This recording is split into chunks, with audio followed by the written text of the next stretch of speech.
Ce mercredi 15 mars 2023, le Conseil des ministres s'est réuni sous la présidence de M. Patrice Talon, président de la République.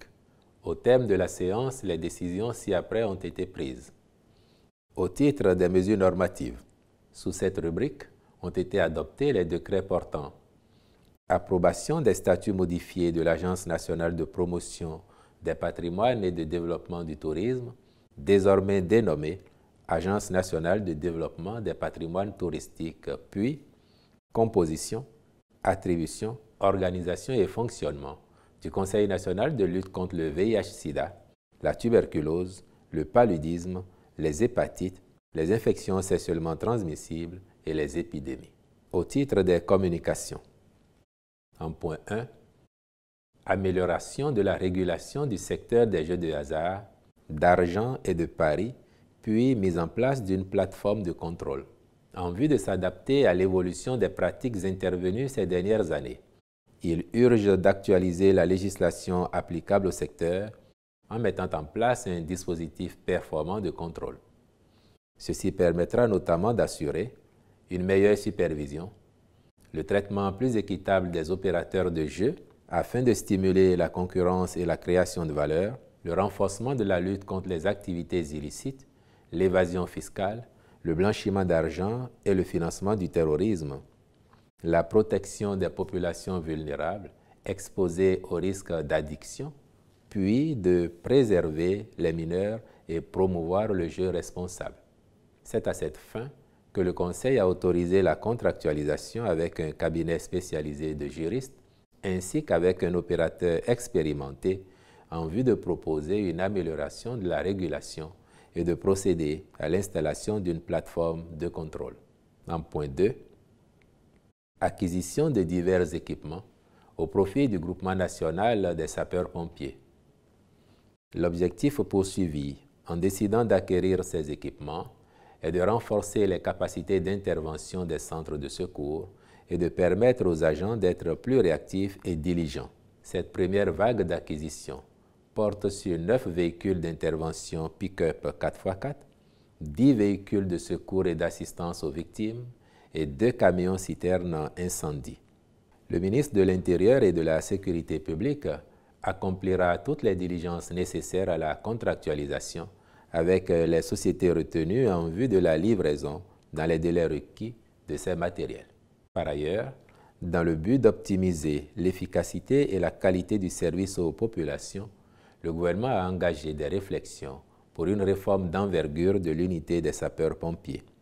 Celles-ci déboucheront sur un plan de réorganisation et d'équipement conséquent. En point 3, conditions de commercialisation des noix de cajou pour la campagne 2022-2023.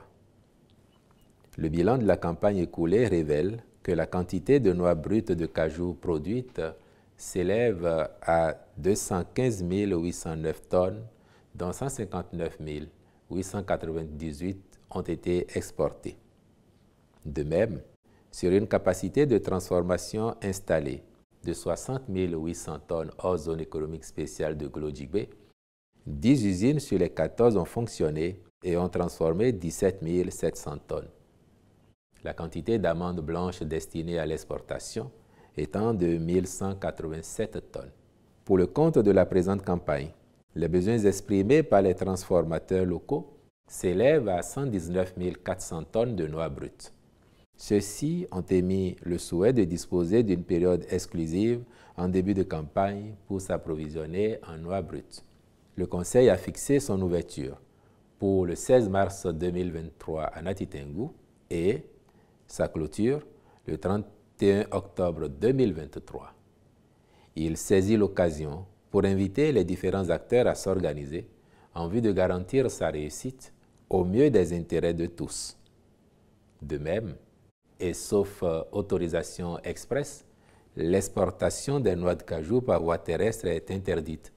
Au titre des rencontres et manifestations internationales, le Conseil a autorisé la participation du Bénin à la Conférence des Nations Unies sur l'eau à New York aux États-Unis d'Amérique du 22 au 24 mars 2023, puis l'organisation à Cotonou du 18 au 20 octobre 2023 de la 43e Assemblée générale de l'Association internationale des maires francophones, AIMF. Enfin, au titre des mesures individuelles, les nominations suivantes ont été prononcées. À la présidence de la République, présidente de l'Institut national de la femme, Madame Huguette Bokpe-Nyakadja, secrétaire exécutive de l'Institut national de la femme, Madame Flore Denami Djinou. Au ministère de la Santé, secrétaire exécutive du Conseil national de lutte contre le VIH-Sida, la tuberculose, le paludisme, les hépatites, les infections sexuellement transmissibles et les épidémies, Madame Akpeje Anita Carole Wadayi, je vous remercie.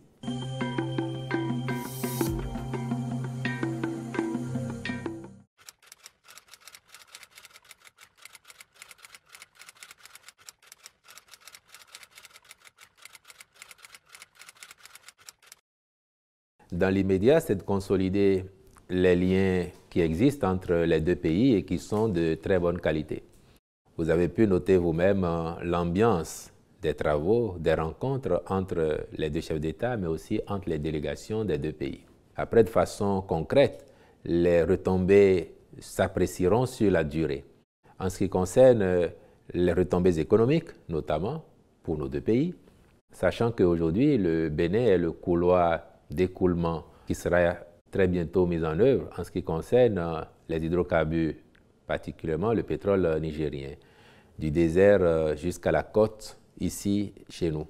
Ce faisant, notre pays également y trouve son compte puisque des redevances vont être payées à l'État béninois pour le pipeline qui servira à l'écoulement de ces produits.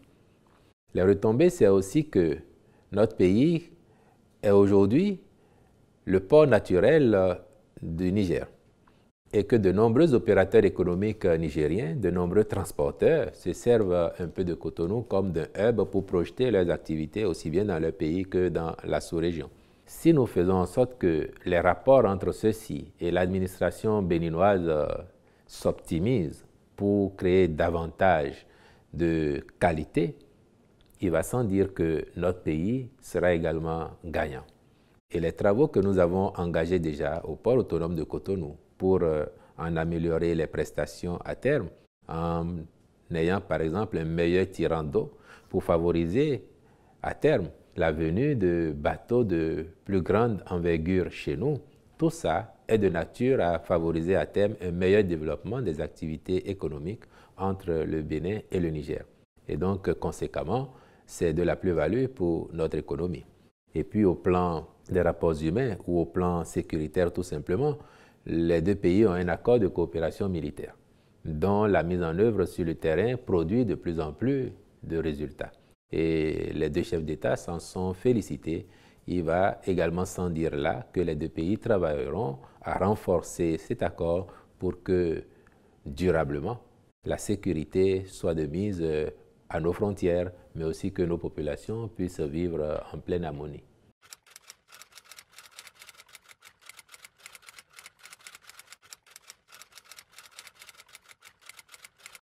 Les visites que vous évoquez, elles sont dans l'ordre normal de ce que la doctrine diplomatique du Bénin a toujours suggéré.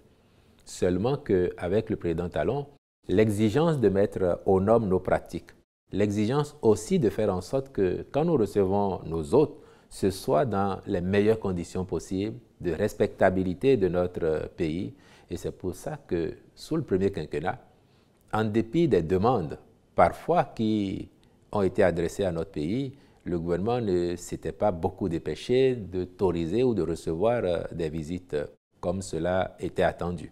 Parce que pour le président de la République, il fallait remettre au goût du jour notre pays, assainir là où il faut, créer le cadre pour que les visites restent des visites de qualité. Et sur les sujets qui intéressent le monde, qui intéressent le continent, c'est précisément parce que nous avons travaillé à crédibiliser davantage la voix du Bénin, que l'attitude du président de la République dans les différentes rencontres à l'international où il s'est présenté, mais que aussi la politique cohérente et responsable qu'il mène sur le front intérieur lui ont valu davantage d'admiration et de crédibilité aux yeux de ses pairs. Et parfois, je peux vous dire que sa parole est quêtée.